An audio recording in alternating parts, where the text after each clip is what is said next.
Hi, I'm Margaret Martin, registered physical therapist, and I'm here today to help you age stronger through exercise.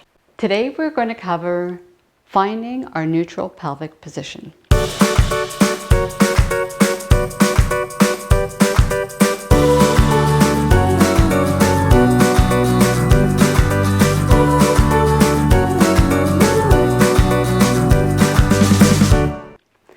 So with episode 1, we started with our posture, our alignment, and our pelvic position is an important part of finding our best posture. So let's go back to what we learned in episode 1. We're going to have our feet hip width apart. We're going to ground our feet down by being aware of the base of the big toe, fifth toe, and the center of our heels, and evenly balancing through those 6 points. For those of you who might be more comfortable in sitting, we will be reviewing this in sitting just a little bit later on. But if you're able to follow along in standing, it's a really important thing to be able to find your neutral pelvis, whether you're sitting or standing, because life involves both. So coming back to your postural alignment in standing, your feet hip width apart, your base of support well established, your soft knees. Softening your knees is going to be really critical, especially for individuals like myself that tend to hyperextend our knees.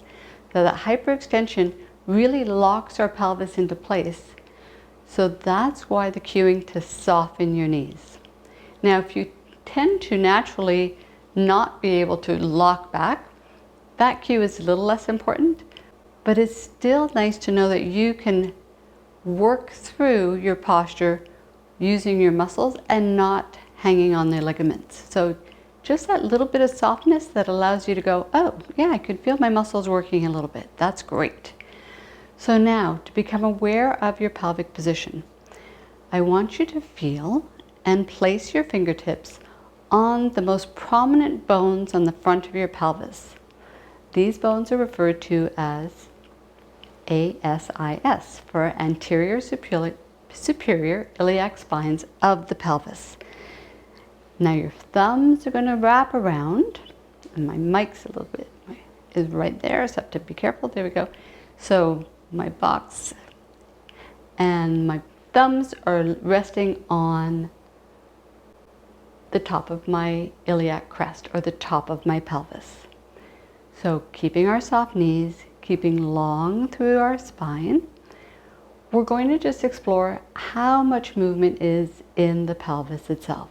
We all have a different amount of movement, and so just explore what yours is. So follow along with me.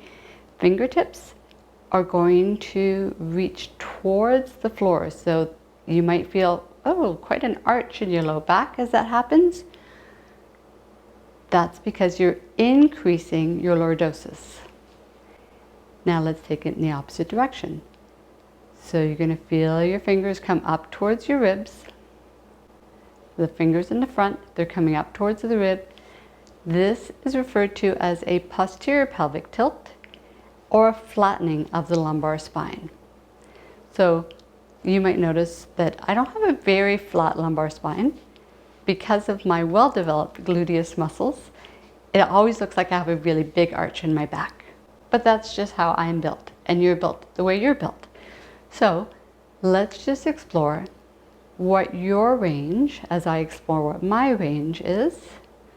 So at a pace that's comfortable for you, let's do it a half dozen times, tilting forward and tilting back. And tilting forward. And you might notice, well, as you tilt forward, you're kind of splaying your ribs, you're feeling like your head's going back, shoulder blades are going back, but it's not a very stable position.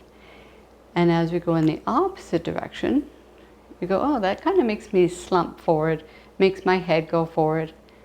And all those things are happening to all of us because the position of our pelvis will dictate the alignment of our lumbar spine, which then, just like building blocks, starts to dictate the alignment of the upper back, the thoracic spine, and finally the alignment of the head. So within all this, you just want to find your mid spot that feels that Goldilocks just right feeling. So it's not too arched and compressive. It's not too flat and compromising your posture, but just in the middle. And that's your neutral pelvis in standing. So now we're going to go and explore it in sitting. Just as we did our posture work in sitting, I invite you to find a chair that brings your hips ever so slightly higher than your knees. Being that I'm just over 5'1", just about every chair does it for me. But you might find that if you're taller, that having a cushion underneath your pelvis allows you to get that tilt.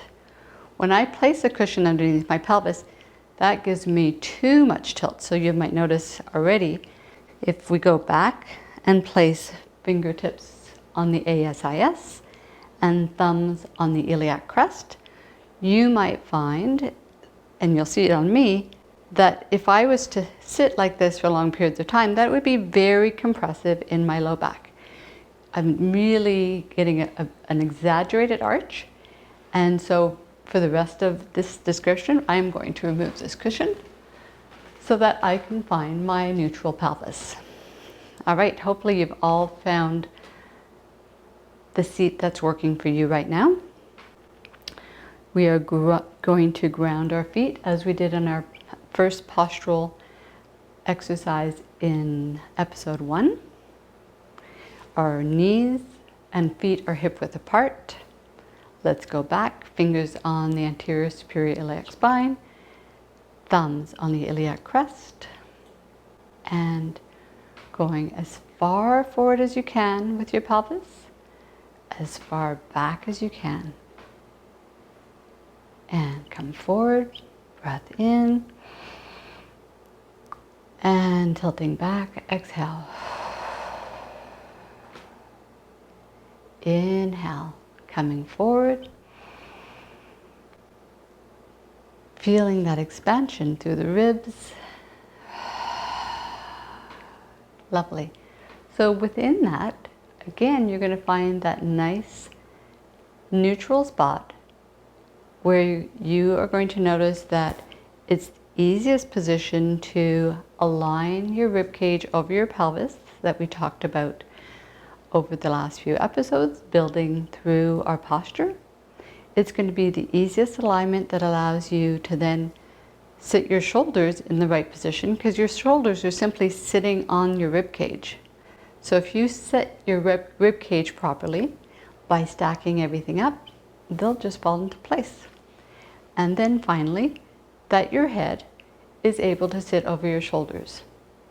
Now in future episodes, we'll talk about why this might not be aligning perfectly for you.